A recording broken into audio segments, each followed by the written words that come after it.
आदाब नाजरीन, गुलिस्तान न्यूज देख रहे हैं आप। मैं हूं आपके साथ अतिया मुजेब। शुरुआत करेंगे सुर्खी खबरनामे की। सबसे पहले नजर डालेंगे कुछ अहम सुर्खी पर।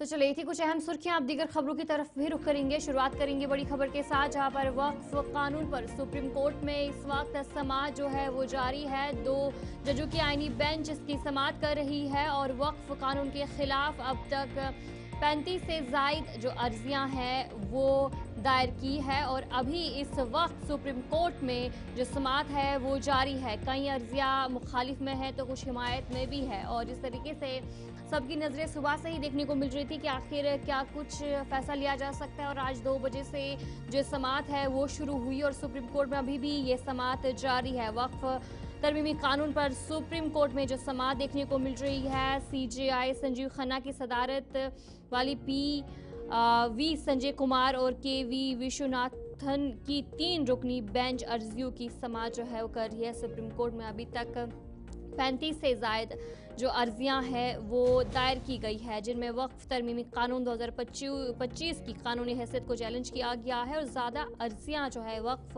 कानून के खिलाफ दायर की गई हैं। और इस वक्त सुप्रीम कोर्ट में जो समाअत है वो जारी है। 35 से ज़्यादा अर्जियां दायर की गई और ज़्यादा अर्जियां जो है वक्फ कानून के खिलाफ ही दायर की गई हैं। और 2 अर्जियां ऐसी भी हैं जिनमें वक्फ की बुनियादी कानून वक्फ एक्ट 1995 को ही चैलेंज कर दिया है और इसे मनसूख करने का मुतालबा किया है।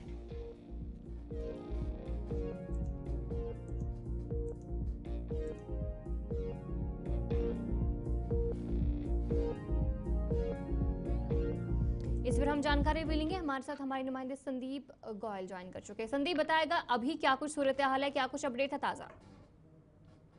देखिए, बिल्कुल अब से कुछ ही देर पहले जो है सुनवाई जो है जी। वो इस पर शुरू हो चुकी है और संजीव खन्ना की ओर से जो है सुनवाई शुरू की गई है। उसमें सुनवाई है उसमें सबसे पहले संजय खन्ना की ओर से यही कहा गया कि आप समय बहुत कम है और इसकी जो दलीलें हैं वो अपने समय से रखिए।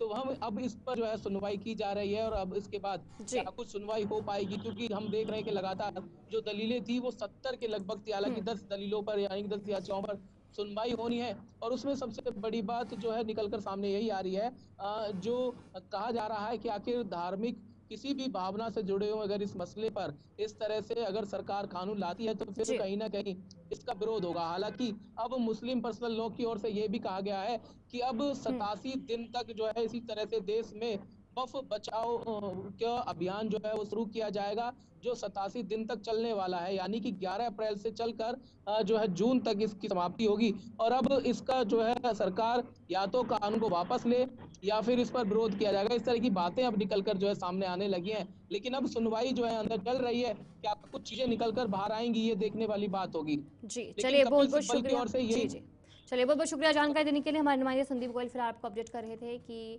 फिलहाल जो सुप्रीम कोर्ट में समाअत जारी है। अब देखने वाली बात है कि आखिर क्या कुछ चीज़ें निकलकर सामने आती है। तो चलिए अब आगे बढ़ जाएंगे, जहाँ पर रॉ के साबिक सरबराह AS दुलित की तरफ से आज एक बयान दिया गया। उनकी तरफ से एक किताब में एक चीज़ खुलासा हुई, जहाँ पर उन्होंने साफ तौर पर फारूक अब्दुल्ला की सियासत पर सवाल खड़े किए और उनकी एक किताब थी जिसके बाद अब सियासत देखने को मिल रही है। और इसी पर जम्मू कश्मीर के पीपल्स कॉन्फ्रेंस के सदस्य सज्जाद गनी लोन ने रॉ के साबिक सरबराह है AS दुलित के बयान पर रद्द-ए-अमल देते हुए कहा कि AS दुलित डॉक्टर फारूक अब्दुल्ला के करीबी दोस्त है। उन्होंने कहा कि उन्हें यकीन है कि बीजेपी ने फारूक अब्दुल्ला से पूछे बगैर कोई भी फैसला नहीं लिया होगा।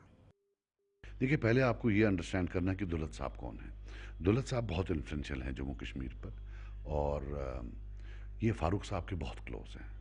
एक क्लोजनेस की कोई भी जो हद है वो उससे ज़्यादा है। वो बहुत इज्जत करते हैं फारूक साहब की, फारूक साहब के दोस्त हैं और फारूक साहब के सबसे बड़े वकील जो हैं वो दिल्ली में हैं और बड़े इन्फ्लुएंशियल भी हैं। जो एजेंसीज वो खुद RAW के चीफ रहे हैं, वो IB में रहे हैं, तो उनके अंडर जिन्होंने काम किया है वो अभी भी जो है उनके साथ बातचीत करते हैं, बाकी चीज़ें करते हैं। तो इनका इंकशाफ करना कोई नॉर्मल नहीं है।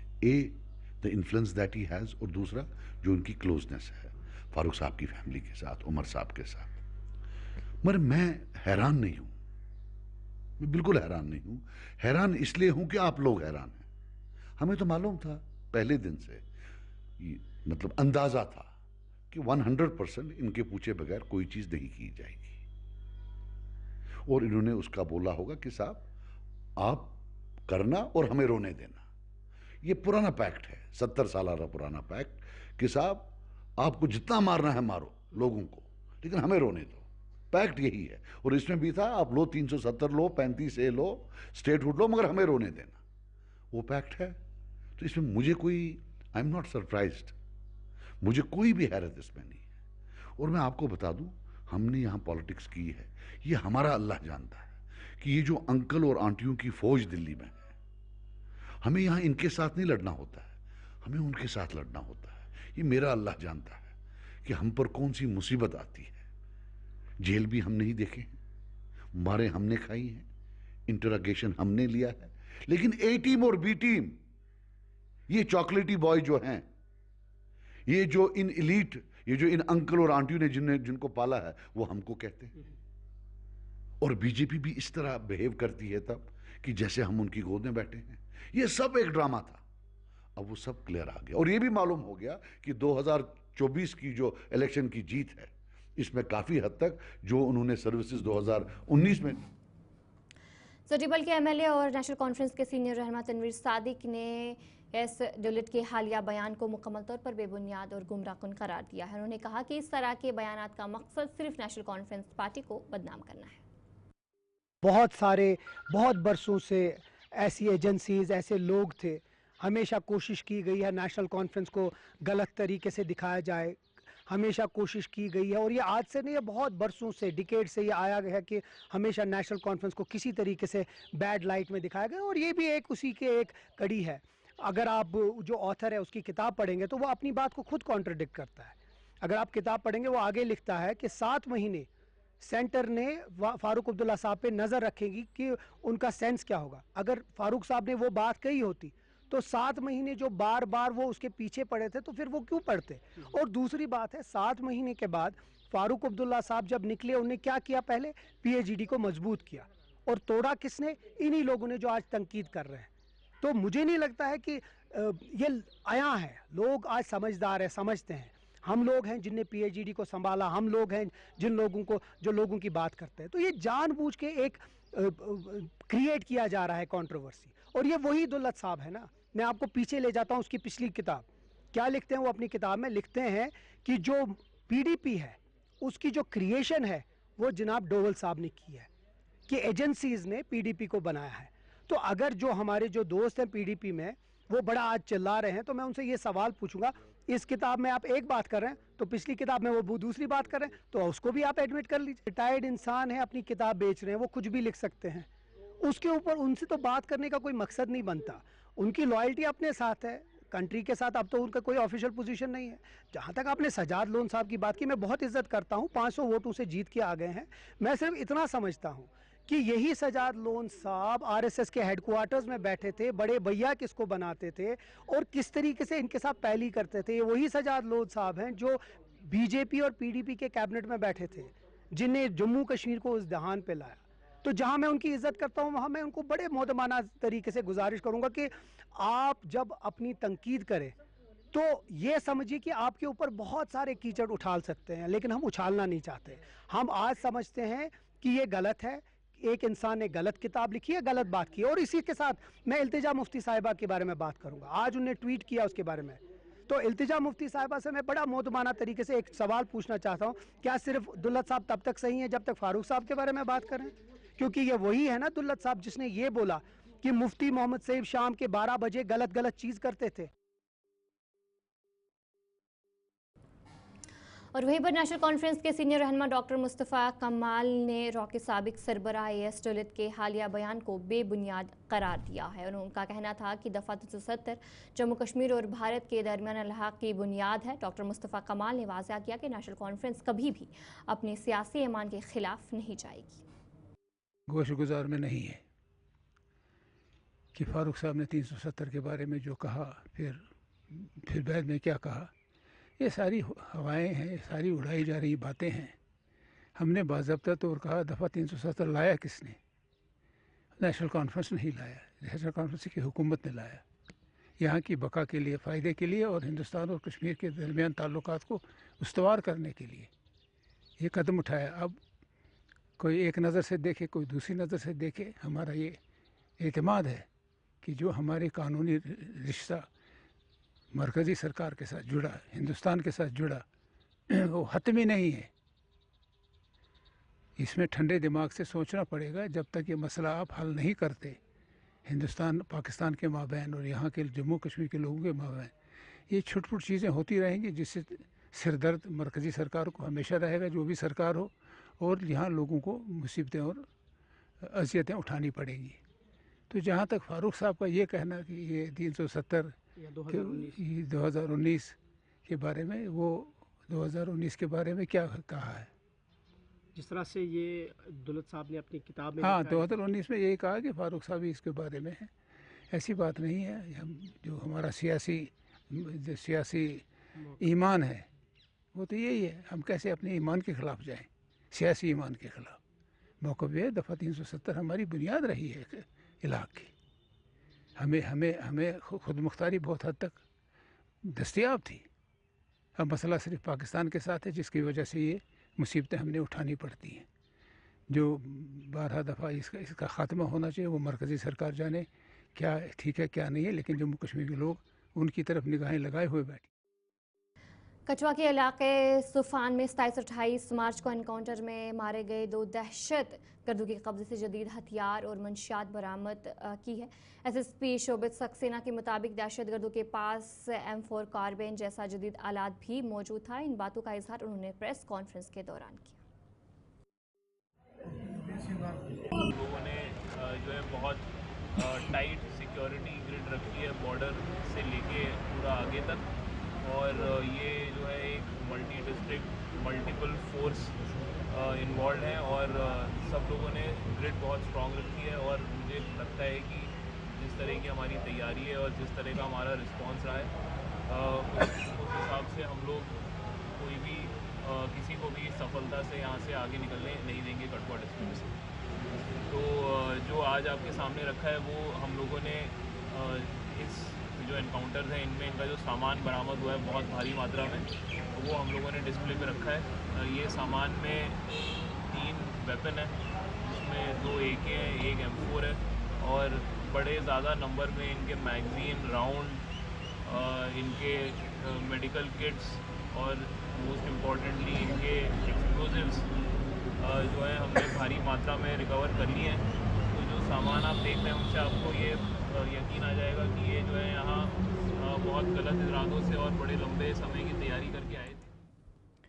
श्रीनगर के CD अस्पताल में एक शख्स की मुबैना तौर पर तिबी लापरवाही के बाद मौत वाक़या हुई। मुतवफ़ी के अहल खाने का कहना है कि मरीज़ को सीने में शदीद दर्द की शिकायत के बाद फ़ौरी तौर पर अस्पताल ले जाया गया, ताहम वहाँ मुनासिब इलाज नहीं किया गया। अहल खाने का इल्ज़ाम है कि डॉक्टरों की लापरवाही की वजह से मरीज़ की हालत बिगड़ती गई, जिसके बाद उनकी जान चली गई। दूसरी जानिब मेडिकल सुपरिटेंडेंट का कहना है कि मरीज़ का इलाज जारी था, मगर अचानक से उसे दिल का दौरा पड़ा, जिसके बाद उनकी मौत वाक़या हुई है। और इस वाक़े की तहकीकात का आगाज़ कर दिया है और मामले की मुकम्मल छानबीन भी इस वक्त की जा रही है। दलील गई कि यो काल प्रेशर थोड़ा बहुत, पत अमिस दवा तो गो नार्मल, गो ठीक, खो असल पे खेन चेन, ठीक रात। सुबह गो अमिस थोड़ा बहुत तकलीफ, छात कुन मामूली पेन हिश, मामूली। पत वोन अक्सर डॉक्टर्स, दोन बह गस हेडुन की मे नीव तम योथे। अस दोन ये नजदीक, चलो चशडीड हस्पताल, हाँ CD हस्पताल। अस दोन अतनस वात रफाक दस्ती पहमत और 5 बजे सुबह, हाँ सुबह पत लगभग 8 बजन तान, हाँ गंटस गो ट्रीटमेंट, अकिस गंटस गो ट्रीटमेंट कहीं, यह तान दब दिवान, यह सिर्फ दपान मे दग, बेड तुलान थोद। बस डॉक्टरस वन, डॉक्टर बह और मे वो डॉक्टर अहन कर ट्रीटमेंट, च डॉक्टर अमिस ग रिलैक्सेशन छाति, सन ट्रीटमेंट कर, यह सिर्फ वुचानी डॉक्टर। वनान ये कहें अथ मज दोपस ये ज्यादा गो यह पाथन ना कहें कर पलस तथान खास कहें अमिस दियो नजर तुम पूर पे क्या दलील तुम ना ट्रीटमेंट कर टेस्ट अमिस कोर्मुत तथ द्रा खूनस इन्फेक्शन थोड़ा बहुत बाकी ठीक मगर यह हसा मोर यमो जोर अतन ट्रीटमेंट रुस्त अत डॉक्टर यह नायतुक डॉक्टर यह मान यमो थोमुत नजर खतर अतनस यह आर्जिनल डॉक्टर अम मे यह वोन ना डॉक्टर अम तुल अम लगो बेकिस डॉक्टर अमिस तान फोन दोपनस यह पेशेंट जो है वो सुबह 6 बजे ही रिपोर्टेड टू द कैजुअलिटी, और कैजुअलिटी में जो हमारे सीनियर डॉक्टर्स थे, सीनियर रेजिडेंट, और उनने अटेंड किया उसको एंड सारी इन्वेस्टिगेशंस की गई उसको and he was given treatment, but unfortunately he develop a cardiac pulmonary arrest and he succumbed to it. पर काफ़ी रिसस्टेट करने की कोशिश की थी, बट आफ्टर दैट जो इंसिडेंट्स हुआ कि उसके जो अटेंडेंट्स हैं और जो लोकल्स हैं, they had broken the glasses और यहाँ पे tables वगैरह, which was very unfortunate, which should not have been happened, और because जो भी बन पाया था डॉक्टर्स ने, they had attended him, they had given him all the possible treatment, and they had done all the investigations, जो preliminary investigations थे वो उसको उन्होंने किए थे वहाँ पे उस वक्त। He was bad, he had come in that situation, तो अभी पेशेंट को स्टेबलाइज कर रहे थे, तो उसके जो इन्वेस्टिगेशंस आई थी, रिपोर्ट्स आ रहे थे, तो पेशेंट्स जो डॉक्टर्स हैं अभी वो स्टडी कर रहे थे and they were giving him treatment, उसको स्टेबलाइज करके वो लोग डिसीजन लेते, but he had developed in the meanwhile, he had developed cardiopulmonary arrest and he has come to it. But कब्जा माफिया के खिलाफ कार्रवाई तहसीलदार सगनपुरा ने BDO सगनपुरा और उनकी टीम के हमरा की। सगनपुरा पट्टन में तजावुजात हटाने की मुहिम की क़यादत इस मौके पर उन्होंने की। इस कार्रवाई का मकसद सरकारी या अवामी ज़मीन को गैर कानूनी कब्जे से वागुजार करना था। जी सर, आज के ड्राइव के बारे में बात करें। देखिए, ये जो स्टेट लैंड यहाँ पर आप देख रहे हैं, ये इसका एक पैच ऑलरेडी आइडेंटिफाई हो चुका है पंचायत बिल्डिंग के लिए, और वो अप्रूव भी हो चुका है, और अब पंचायत बिल्डिंग का काम शुरू होना है। मीनवाइल BDO साहब ने हमें इन्फॉर्म किया कि कुछ लोगों ने वहाँ पर कुछ दिन पहले सेब के कुछ नए पौधे लगाए हैं, और फॉर डिमार्केशन और रिमूवल ऑफ एनक्रोचमेंट हम आज यहाँ पर आए हैं। और आप ये जो मेरे पीछे भी ये बिल्डिंग देख रहे हैं, ये बेसिकली एक कम्युनिटी ब्लॉक है इसका, बाथरूम्स का, जो R&B की ज़रिए बना हुआ है। ये पोर्शन पे अंडर एनक्रोचमेंट था, और ये भी लास्ट टाइम एनक्रोचमेंट हटा के यहाँ पर ये बना है। तकरीबन सर कितना होगा जो इस वक्त हमने यहाँ से निकाला, कितना? ये देखें, टोटल अप्रॉक्सीमेटली 2 कनाल के करीब होगा ये सारा। तो जो पैच इन क्वेश्चन है, जिस पर इस वक्त लोगों की थोड़ी सी रेजिस्टेंस हो रही है, जिनके नाजायज़ कब्ज़े में है, तो ये मेरे ख्याल में 5 से 8 मरले तक होगा। सर, लोगों के लिए क्या मैसेज रहेगी? मैसेज यही है कि बराए करम आप सिर्फ अपनी मिल्कियत पर ध्यान दें, सरकारी ज़मीन सरकार के लिए छोड़ दें। सरकार को अलग अलग दफातर बनाने के लिए, अलग अलग स्कीम्स इम्प्लीमेंट करने के लिए ज़मीन चाहिए होती है, और फिर आप सरकारी दुनिया ज़मीन बनाओ पंचायत, मैं तुम वन मे खुदा पास रोडस पे कुस पंचायत घर बन, कुस पार्किंग। आज बडगाम बस अड्डे पर ट्रैफिक पुलिस की जानिब से एक मुफ्त आंखों के मुआयने का कैंप मुनक्किद किया गया, जिसमें मुतअद्दिद ड्राइवरों की आंखों का तिबी मुआयना किया गया। इस मौके पर ट्रैफिक DSP ने बात करते हुए कहा कि ये कैंप रोड सेफ्टी मुहिम के तहत मुनक्किद किया गया है। उनका कहना था कि इसका मकसद ये यकीनी बनाना है कि गाड़ी चलाने वाले ड्राइवरों की बनाई दुरुस्त हो, ताकि सड़कों पर हादसा से बचा जा सके।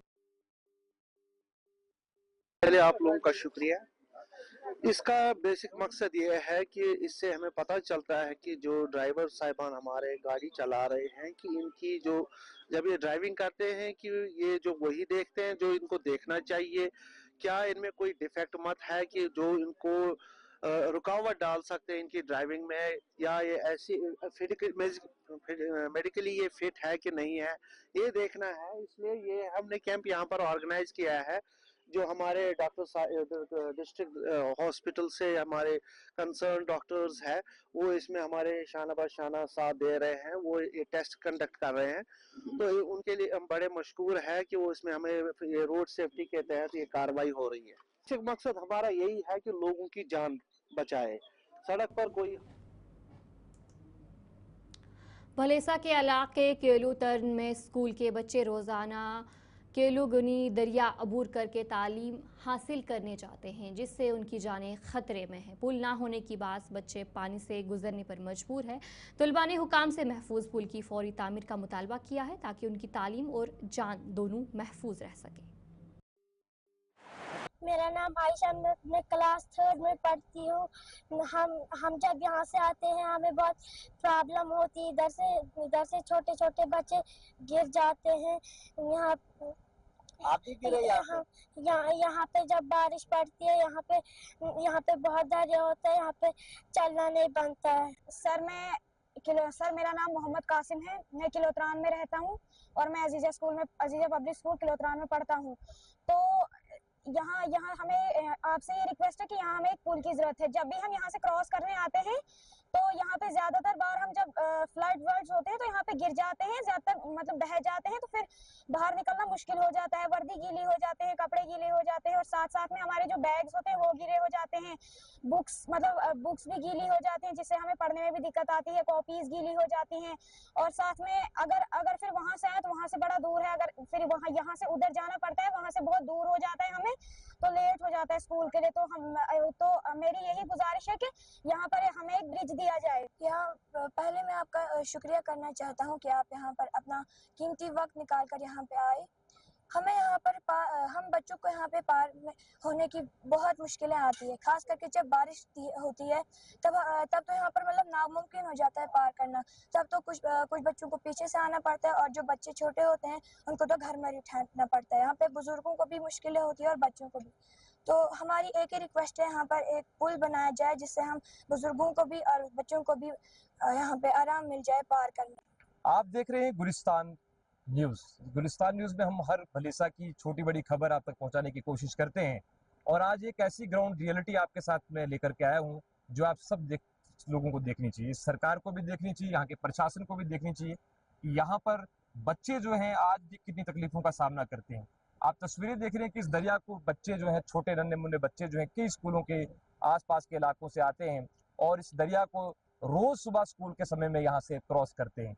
और कई बार बच्चे इसमें बहते हैं, उन्हें चोटें आती हैं, उनकी किताबें खराब होती हैं, उनकी वर्दी खराब होती है, लेकिन प्रशासन हो या पॉलिटिशियंस हो इस और उनका ध्यान नहीं जाता है। मैं उनका ध्यान इस ओर आकर्षित करना चाहता हूं कि वो इस जगह को जरूर देखें, यहाँ पर पुल का अरेंजमेंट करें, इन बच्चों के लिए थोड़ी सी तरस इन बच्चों पर भी दिखाएं। खाली बच्चे ही नहीं, आसपास से जितने बुजुर्ग लोग आते हैं, बूढ़े लोग आते हैं, बच्चों को लेकर के यहाँ से निकलते हैं, बीमार लोग यहाँ से निकलते हैं।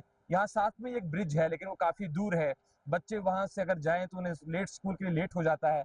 यहाँ पर शॉर्टकट के चक्कर में बच्चे जल्दी आते हैं और यहाँ से क्रॉस करते हैं। छोटा सा यहाँ पर एक लोहे का पुल सा बनाया हुआ है और वो किसी व्यक्ति द्वारा लगाया गया है। उसके बाद जो है पत्थरों के ऊपर से बच्चों को चल करके आना पड़ता है और कई बार बच्चे गिर जाते हैं, जिसमें बच्चे भी इस चीज की गवाही दे रहे हैं। मैं रिक्वेस्ट करूंगा प्रशासन से और डीसी डोडा से कि वो इस पर ध्यान दें और यहाँ पर एक पुल का निर्माण करें। गांव सुरनकोट में आज उस वक्त कशीदगी देखने को आई जब गांव के तमाम लोग एक जगह जमा होकर स्मार्ट मीटर्स की तनसीब के खिलाफ एहतजाज के लिए सड़कों पर आ निकले। मुजाहिरीन ने हुकूमत से मुतालबा किया है कि फौरी तौर पर स्मार्ट मीटर्स की तनसीब का अमल रोका जाए।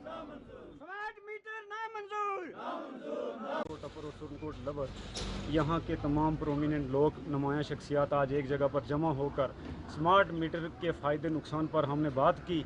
2-3 दिन पहले पीडीडी डिपार्टमेंट की तरफ से लोग आए थे और सर्वे कर रहे थे और दूसरे ही दिन वो एक ट्रक स्मार्ट मीटर का लेकर यहाँ उन्होंने इंस्टॉलेशन शुरू कर दी और इंस्टॉल करना शुरू कर दिए स्मार्ट मीटर। जब लोगों ने ये कहा कि हमारे पास ऑलरेडी पहले मीटर लगे हुए हैं तो इस मीटर के फ़ायदे बताएं और लगाएं, तो वो फ़ायदे बताने में नाकामयाब रहे। हम चाहते हैं कि हमें पहले पूरी तरह से डिपार्टमेंट की तरफ से यहाँ कैंप लगा के अवेयर किया जाए कि स्मार्ट मीटर के क्या फ़ायदे हैं, क्या नुकसान हैं। हो सकता है फ्यूचर में हमें स्मार्ट मीटर के फ़ायदे हों और हम अनअवेयर हों और न लगने दें।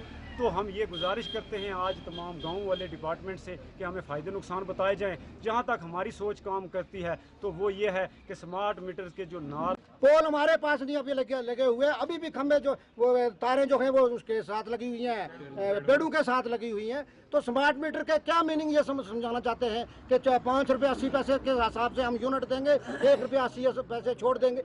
मैं सरकार से ये पुरजोर अपील करना चाहता हूँ और मुतलबे भी करना चाहता हूँ, इन्फॉर्म भी करना चाहता हूँ अवाम के जरिए कि अवाम सुरनकोट इसको सुरनकोट की तरफ से गवर्नमेंट को ये मुतला करना चाहता हूँ कि स्मार्ट मीटर जो है हमारी इस गाँव सुरनकोट में ना लगाया जाए।